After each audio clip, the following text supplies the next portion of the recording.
UP के CM Yogi Adityanath ने आज बंगाल पर बात की। सीएम ममता बनर्जी से उन्होंने पूछा कि आखिर दीदी मौन क्यों है। योगी आदित्यनाथ ने कहा कि बंगाल जल रहा है और वहां के मुख्यमंत्री चुप हैं। ममता बनर्जी दंगाइयों को शांति दूत बता रही हैं। उन्होंने आरोप लगाया कि सेक्युलरिज्म के नाम पर दंगाइयों को खुली छूट दी जा रही है। इसके साथ ही योगी ने ममता दीदी को यह भी बताया कि बंगाल में दंगाइयों का इलाज क्या है।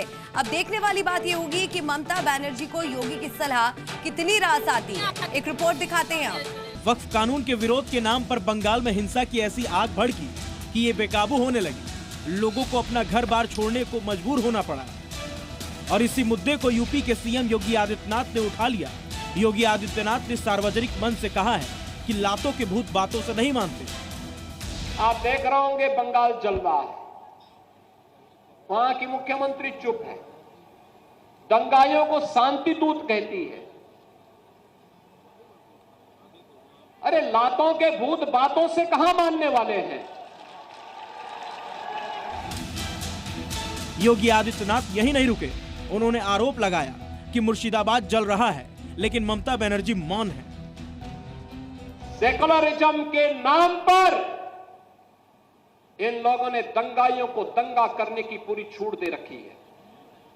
पूरा मुर्शिदाबाद पिछले एक सप्ताह से चल रहा है, सरकार मौन है। बहनों और भाइयों, इस प्रकार की अराजकता पे लगाम लगनी चाहिए। ऐसा नहीं है कि ममता बनर्जी ने बंगाल की हिंसा पर चुप्पी नहीं तोड़ी।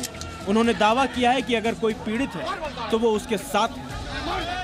জন্মাই একা জন্মাই আবার যখন চলে যাই একা চলে যাই তাই কিসের লড়াই কিসের দাঙ্গা কিসের যুদ্ধ কিসের অশান্তি যদি কারোর উপরে কোনো আঘাত আসে সে অবহেলিতই হোক সে শোষিতই হোক সে বঞ্চিতই হোক সে নির্যাতিতই হোক সে কোনো ধর্মের লোকই হোক আমরা কিন্তু তাদের সকলের পাশে দাঁড়াই।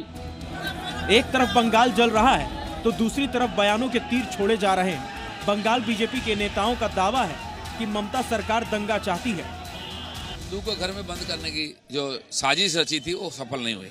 मोथाबाड़ी में हो, मुर्शिदाबाद के झाओबना में, जंगीपुर में, हुगली, श्रीरामपुर में, मेदिनीपुर में जगह जगह उत्तेजना और हिंसा का वातावरण बनाया गया कि राम मंदिर, रामनवमी का उत्सव ना बनाए हिंदू, लेकिन हिंदू दुगना ज्यादा शक्ति से उत्सव मनाया, जवाब दिया है।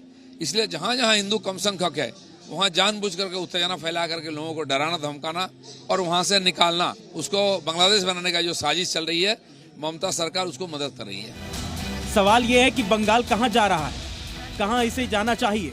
बंगाल के हालात को लेकर बीजेपी और कांग्रेस आमने सामने है। वक्फ कानून के विरोध के बीच खास बात यह है, बंगाल में अगले साल चुनाव है और इसी बात को लेकर शायद चुनावी राजनीति भी देखने को मिल रही है।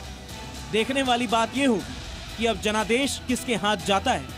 क्या बंगाल की जनता यूपी का योगी मॉडल पसंद करेगी? अरे बातों के भूत बातों से कहां मानने वाले हैं। ब्यूरो रिपोर्ट, जी मीडिया।